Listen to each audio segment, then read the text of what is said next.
Je commence de plus en plus à me dire que l'école, ça sert à rien. On regarde ce petit extrait et puis on débriefe juste après. Monté en 3000 ans avant Jésus-Christ. Ils ont bâti les pyramides comment?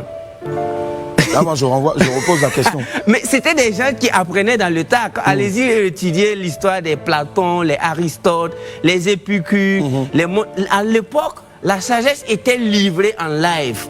Vous travaillez, ils faisaient des one third. One third, ça veut dire un tiers de ton temps, c'est pour apprendre. Un autre tiers de son temps, c'est pour appliquer. Et un autre tiers, c'est pour aider les autres. Donc les gars prenaient cours maximum 3-4 heures par jour et le reste c'était pour travailler et bâtir.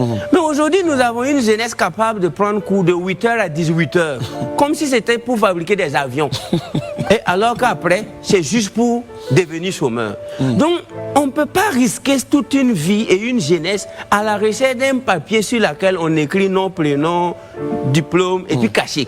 Je trouve que c'est risqué. Il dit beaucoup de bonnes choses dans la vidéo et quelque chose qui m'a frappé, c'est qu'il explique que à l'époque, l'apprentissage, l'enseignement, toutes ces choses-là, aider les gens, ça faisait partie de la même école. C'était ça l'école. Maintenant, il y en a qui vont dire ça dépend du pays, du continent, etc. Mais c'est pas l'idée, du débat. L'idée, là, c'est de se dire, quand tu réalises que des enfants arrivent dès le plus jeune âge à rester à l'école de 8h jusqu'à 18h, comme s'ils allaient construire des avions. C'est quand même incroyable ce qu'il dit parce que la réalité, c'est que tu as beaucoup de personnes qui, oui, vont faire des études et qui auront des métiers qui vont vraiment coller avec leur diplôme.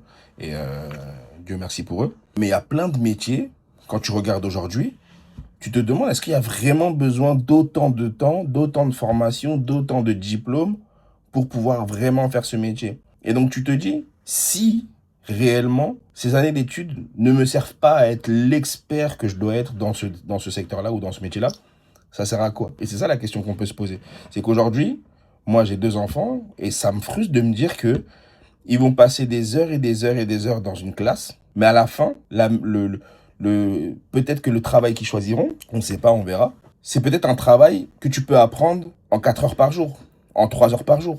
Ou au lieu de l'apprendre en 3 ans, tu peux l'apprendre en 1 an. Ou au lieu de l'apprendre en 2 ans, tu l'apprends en 1 an. Au lieu de l'apprendre en 5 ans, tu l'apprends en 3 ans. C'est-à-dire que la question, c'est vraiment, est-ce que l'école, aujourd'hui, est vraiment pertinente? Et moi, j'ai accompagné plein d'étudiants quand j'étais sur mon poste de relations entreprises. Et j'accompagnais des étudiants et je vois beaucoup sur les réseaux sociaux des gens qui se battent pour dire oui, est-ce qu'il faut avoir un titre RNCP délivré par le ministère du Travail ou est-ce qu'il faut avoir un diplôme